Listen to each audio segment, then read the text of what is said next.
Hi, I'm Charles with AniCap. This is my recap for the anime The Witch and the Beast. If you like my recaps, please consider subscribing. The story begins as some coffin-carrying dude named Ashif and a girl named Giddy get off a train.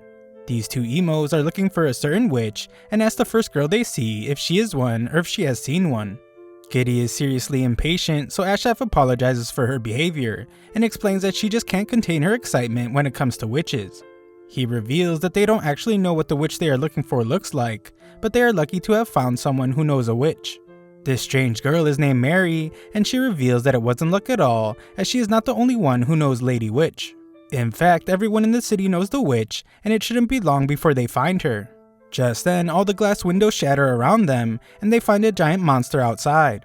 This giant street shark crushes a bunch of dumb cops that were trying to shoot at it, and our two emos determine that a really powerful mage must be behind it. Giddy thinks it's a witch that has finally revealed herself, but the strange girl from earlier tells them that they are wrong. The person behind the attack is not the person they are looking for.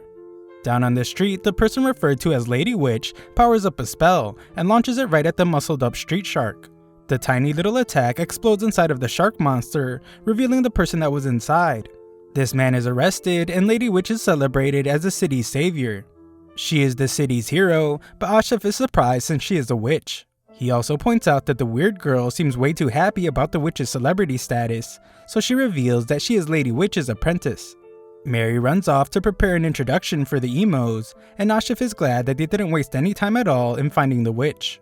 He reminds Giddy that their mission is their #1 priority. He warns her against acting on impulse, but he's shocked to find that she is long gone. Mary greets the witch named Lone and expresses her excitement for the big night they have ahead of them. The shark guy is furious as he wonders how everyone could just forget what the witches had done before and calls them all crazy for treating her like a hero now. Just then, Giddy appears out of nowhere to attack the one she calls a filthy witch, but Lone blocks her and uses magic to tie her up. Giddy uses some pretty foul language to point out that she is certain that Lone remembers her, but Lone says she isn't sure about what she's talking about. Giddy has no clue how Lone convinced everyone that she is the hero and explains that witches bring only disaster and misfortune. Just then, a bunch of crows push the police back, and Ashif appears out of nowhere. He exclaims that things always end up this way, and he wishes Giddy would just stay back and leave things to him. Mary is of course upset, and Ashif explains that this was all a misunderstanding. The crowd gets restless as they begin to throw things at our protagonists and demand that they be arrested. Ashif uses some kind of dark magic to get him out of there, but Giddy doesn't want to leave as their target is right in front of them. Ashif apologizes to the two ladies and teleports them away anyway. We then learn that 400 years ago, a wicked witch cast a curse on the city, turning it into a doomland consumed by hellfire.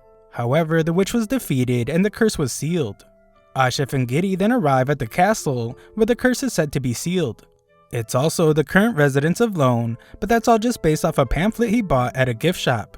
To Giddy, all witches are evil, but this witch they are dealing with now has made a good reputation for herself. A group of ladies arrive and explain that they are there for a party to celebrate some kind of anniversary. Before they can explain what kind of anniversary, Mary welcomes them inside. She is shocked to see the two goth kids and refuses to let bad people like them inside. Giddy points out that all witches are crazy and she can't understand why Mary is defending one.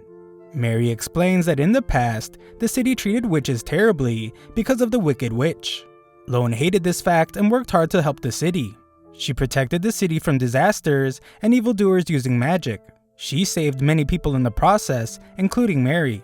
After years of trying, Lone's efforts were rewarded and discrimination against witches in the city ended. That is why Mary refuses to let anyone that hates witches near Lone. Ashif warns her against believing everything she hears and reveals that there is something questionable about the sealed hellfire that is supposedly a witch's curse. He explains that a witch's curse is never something that can just be sealed, so if something is sealed there, then it's definitely something other than a curse. Ashif didn't expect Mary to believe him, but he asks her not to put too much trust in the witch either. He explains that witches always come with two things, secrets and danger. Mary has had enough of listening to the emo and demands that they leave, but Ashif would just like to know what they are celebrating. Mary is clearly pretty dumb though, as she explains that she has no clue, and Lone is the only one who knows. Giddy is ready to break in, but Ashif just learned about something he wants to study more. He hopes it's nothing, but it's unlikely considering they're dealing with a witch. In the castle, all the witch's guests are amazed by the setup, and Mary explains that she just turned away the jerks that were talking about Lone like she was evil. Elsewhere, while Giddy stuffs her face, Ashif uncovers the terrifying true history buried in the past. It has to do with the place the fire was sealed and this exact date. Ashif is upset since he wanted to handle this situation in a civilized way, but there is no hope for that now. Ashif declares that he will let Giddy go through with her mission, so she gets so excited she eats a butter knife. As they leave their hotel, some police try to stop them on Lady Witch's orders. It's clear that these guys are just under her control, and it proves that Lone is evil. Ashif uses his tattoo magic thing, and crows cause chaos. Outside, they find that their wanted level is almost at 5 stars, as several cops are waiting for them. Giddy is furious at Lone and vows to punch her right in her stupid face when she sees her. Back at the castle, things have taken a really bad turn for Mary, as she wakes up to find that her hands and feet are missing. All the other guests are doing just as bad, but the witch tells her not to be afraid since they're all just becoming keys for her. She snuck a spell into their bodies during training, and they will now be keys to release the hellfire that sleeps in the city. Lone then shocks the handless girl by revealing that the wicked witch was her grandmother. Her grandmother actually wasn't wicked at all, as she was the one that sealed the fire and saved the city. The true cause of the fire remains a mystery. However, witches were always getting blamed for disasters, and her grandmother was executed because of it. Lone has endured countless attacks on her life as well, so she doesn't plan on forgiving any of it. Mary begs her to stop, but Lone reveals that this day is too special to let pass. Exactly 417 years ago, the seal was put in place, and this day is the one day when its power awakens. Just then, one of the human keys opens the first lock. Just this one lock causes a massive fire to break out in the city. Lone celebrates this amazing day, but Giddy arrives to break up the party. Unfortunately, Lone stops her easily. Giddy tries once more, but Lone uses her immense power to push her back. Lone is shocked that someone as powerless as Giddy would even try to attack her. Lone is no fool though, and already knows that Giddy was just serving as a distraction. She unleashes an attack on the sneaky Ashif, but he blocks it just as he finished up putting up a barrier around all the girls. Lone is amazed that he caught onto her plan and wonders just who this guy is. Ashif plays it real cool though, and explains that everyone has something to hide. That is especially true when speaking to witches, as he points out that people should never open their hearts to a witch. She calls this prejudice, and points out that prejudice is what caused this problem in the first place. Her grandmother was burned at the stake because of it, so she is just trying to make things right. Mary tries to talk some sense into Lone, and points out that all the people that wronged her grandmother are gone. All the people in the city now love Lone. Lone explains that their love only came because she was using them to build the groundwork for her plan. Gaining their trust made breaking the seal far easier. Lone then shows how seriously evil she is, as she explains that getting revenge on someone whose face you can't see is like getting revenge on an ant. Making friends with all the citizens now allows her to appreciate them as the targets of her revenge. The result now is that their suffering gives her great satisfaction. Ashif tries to stop her from unlocking more of the seal, but Lone holds him back. Giddy reveals that she isn't done just yet, and proclaims that she hates witches just as much as Lone hates humans. Giddy then demands to know if Lone remembers her or the mark on her neck. Lone laughs and realizes now that Giddy wants to undo a witch's curse. However, a witch's curse is incredibly difficult to remove. There are only 2 ways to undo one.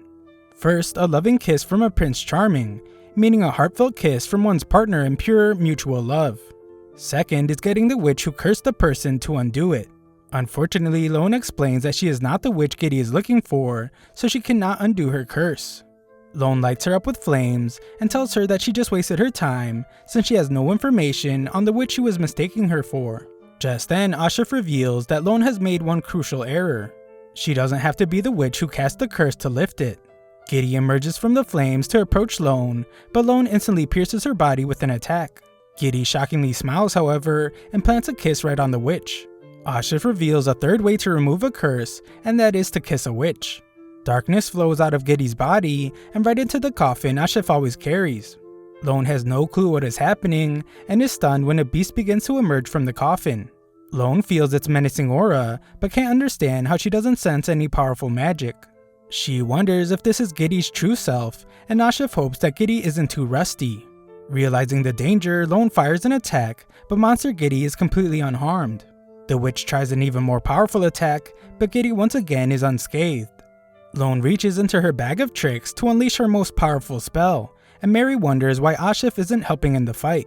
Ashif reveals that he is merely a first-rate mage, and he would be of no help at all in this battle. That isn't a problem though, as his help is not needed one bit. This is because Giddy is the most terrifying of all creatures, and the witch's greatest and only natural enemy. Just then, Giddy emerges from the smoke to grab Lone, and with just one punch sends the witch flying. Lone can only wonder what this creature is, as she is defeated. Monster Giddy collapses, and Ashif recovers normal Giddy's body. Afterwards, Ashif is glad to see that the fire is getting under control, but Giddy is furious to have run into another dead end. Ashif agrees that it's a shame since this method can undo the curse, but not forever. For a more permanent solution, they will have to find the one they are searching for. Back at the castle, we see that all the girls have their hands and feet again. Mary realizes that she misjudged the two emos, and thinks back to what Ashif told her the night before. Their job is to bring witches back to the Order, and the Order tackles all manner of magic-related trouble. Their business with the city is over, so the two head home. Elsewhere, some guy offers to walk a girl home after they hear a strange noise. This girl don't need no man, so she walks home alone, but she does notice that there are quite a few crows just hanging out around there. No one seems to be following her when she checks behind her, but that's only because the person is in front of her. This thing takes her out in a seemingly painful way, but it determines that it wasn't enough, and it has to add more of something. Back with our heroes, they are called to a job for some crazy rich collector. A specimen from his collection has escaped, and it is incredibly violent. It has already claimed many victims, and Ashif can tell by the way the guy talks about it that it's not just any old rare creature. He really hopes it's not a magical beast, but unfortunately it is. This thing looks like a giant platypus, but it's seriously powerful. Ashif is told that they are supposed to recapture the giant beast quickly, and without harming it. Giddy isn't interested in fighting some boring beast, so she lets Ashif handle the pet sitting duties. They are on the clock, so Ashif has no choice but to handle it on his own. Ashif tells some guy that matter manipulation is the most basic of spells, but controlling fluids requires a particular knack. Ashif reveals that he has always struggled with it, but Giddy calls him a liar as he uses the magic to control a ball of water. Ashif launches it at the Platysaurus, but it easily knocks it away. This thing comes after him, but he still has control over the water. He reforms the ball of water and uses it to begin suffocating the beast. Giddy couldn't be any more bored, and the guy who brought them there is shocked when Ashif explains that the job is done. The rich collector expresses his relief since he hired the right person, and he explains that magical beasts are illegal in this country. He heard that Ashif would take on any job, and he's glad to see that the info was correct. Ashif corrects him, however, and explains that they only bother with jobs involving magic. He tells the guy to contact the Order of Magical Resonance if he needs anything else, and they leave. Afterwards, our duo treat themselves to a meal after a job well done, but Giddy has a bad attitude as always. Their past few jobs did involve magic, but they were the equivalent of petty crimes. Giddy is furious since this isn't the reason she joined the Order. She demands that Ashif hurry up and find her a witch, as anything else is just a waste of time. Ashif must explain to her that cases involving witches don't just grow on trees, and reminds her that their relationship is a give and take. In exchange for helping Giddy achieve her goal, she agreed to serve the Order however they see fit. They already get priority when witch cases pop up, so until then, Giddy has to do her job. If she doesn't behave, however, she can kiss any future witch cases goodbye. She agrees to do her job, but points out that Ashif didn't even need her against Platzilla. Just then, the two receive a letter from the Order, and Ashif must use his special Order ring to break the seal. Ashif tells her that it's good news, and they head off onto their new job. Upon arriving at their destination, Giddy assumes that the first person they see is a witch, but the old lady's actually just their client. This lady wants Ashif to open some little chest she has, and he notices a runic inscription underneath it. Luckily for her, he is an expert at undoing spells, so after that, the job is done. Giddy is furious as she thought a witch would be involved, but Ashif never actually said that. He explains that him leaving his coffin behind should have been a dead giveaway, but she just demands to know what the good news was that he was talking about. Ashif just wanted her to start taking non-witch cases more seriously, and tells her to take this little trick he pulled as a learning experience. Giddy of course doesn't want to hear all of this nonsense, but they don't have time to argue as their next job has already come in. Giddy will let it slide for now, but as soon as her curse is lifted and she doesn't need the Order anymore, she promises to end Ashif's life. Ashraf wouldn't have it any other way and actually looks forward to that day. Sometime later, Ashraf reveals that they have had an entire month without encountering a witch. This makes it pretty clear that the day Giddy will be able to reclaim her real body is still a long way off. They get their next job, but Giddy assumes that it's just more boring busy work and tells Ashraf to just tear up the letter. That would be a big mistake, however, as this job is different since it came in a black envelope. The order only sends these when a witch is involved and a big part of the case. This letter reveals that a witch is ending a lot of lives in a distant capital. If that wasn't bad enough, the crimes are described as being grotesque. They will have to travel across an ocean, so he tells Giddy to pack her bags. When he is alone, we see that Ashraf hid a part of the letter. It reveals that this job involves a witch and grimoire, so it definitely won't be easy. Ashraf seems really concerned, but Giddy couldn't be happier. A quick scene shows a burning building with some lady's children trapped inside, but the same lady named Miss Haynes wakes up from the nightmare. She is a police mage and has just arrived at the scene of a crime where the perpetrator just got away. The bodies left behind seem to have been mutilated, and Haynes points out that crazy life enders usually all have one thing in common: unfulfilled desires born from a sense of inferiority. Losing control of these feelings can turn even upstanding people into crazed civilians. The detective she is with wonders why she didn't finish setting up her wards, but Haynes explains that it wouldn't have made a difference. This witch that they are dealing with has the ability to slip right through them. The plan will be to box in the witch to make her cast as many spells as possible, or else they will never be able to figure out her magic. That will just be the first step in defeating her though, and the entire city's police force has to take this case slow and steady. A feeble police force can't fight a monster like this any other way. Haynes is the only mage that the city's police force has, but this case is unlike anything they have ever had to deal with. Witches are technically the responsibility of the Paladin Corps, so he recommends that Haynes talk to the mayor if she can't handle it. If things don't change from how they are now, then the body count will continue to rise. This detective tells her not to blame herself for something that happened to another detective, and she points out that she has handled plenty of horrific cases. People always remember the perpetrators and forget the victims in no time. However, someone ended the lives of people she cared about, and Haynes now realizes that she would never forget the names of either. Nearby, Giddy's upset that the witch just slipped right through their fingers, but Ashraf assures her that the witch will come back. Ashraf explains that this case is known as the witch's pastime. Grotesque mass end life committed by a witch, and as of last week, the victim's total is 36. Ashraf wonders what the body count is up to after today's attack, and Haynes hears him just like he wanted her to. Haynes can tell that they know who she is, so she wonders who they are. She wastes no time by quickly grilling them with questions and wonders why they have a coffin with them.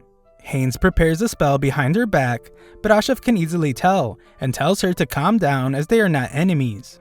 They actually want to help her, and he reveals that he is from the Order. They go to a restaurant after Haynes confirmed with the mayor that he requested help from the Order. As they eat, Ashraf asks for all the details of the case, but Haynes wants to hear their story first. They have gotten the mayor's approval to help with the case, but she doesn't trust them yet. Ashraf points out that they are running out of time since the Paladin Corps will step in soon. The mayor is holding them back for some reason though, so Ashraf and Giddy are their only hope. Ashraf points out that the police forces are not equipped to handle witches, and what they need is an army. That is why global peacemakers like the Paladin Corps handle witches. It's pretty clear to him that the mayor is holding them back to claim the victory of solving the case without them. Haynes is in charge of the case since she is the city police's only mage, but Ashraf can't understand why she's going along with the mayor's stupid decision. Giddy has had enough of this boring conversation and demands that Haynes just tell them everything she knows about the witch. That way she can end the case by eliminating her. Haynes can't understand why Giddy's so obsessed with the witch and points out that most people would steer clear of a witch mass life ender. Ashraf interrupts Giddy to give Haynes some politically correct answer, but she tells him to stop. They agree to let her put up a soundproof ward to keep the conversation private, but she reveals that she created this ward herself, and it also allows her to tell when someone is lying. Our two heroes are impressed by this sneaky move, so they have no choice but to answer. Ashraf reveals that they are just trying to undo a curse. Giddy is under a witch's curse, so they are looking for the witch who cast it. They have basically nothing to go on, so their search is more or less at random. Giddy vows to get revenge, and this word triggers a memory inside of Haynes. Haynes realizes now that their motives are extremely personal, but she can trust them over great and noble causes. Haynes reveals that she was actually lying about her truth-detecting ward, which of course infuriates Giddy, and Haynes decides to accept their help. Their partnership will start the next morning, where they will meet back up at this restaurant. While this group of useless anime characters finish up their long boring conversation, we see that the witch is back at it again. She takes out another victim in a grotesque way and laughs like a lunatic.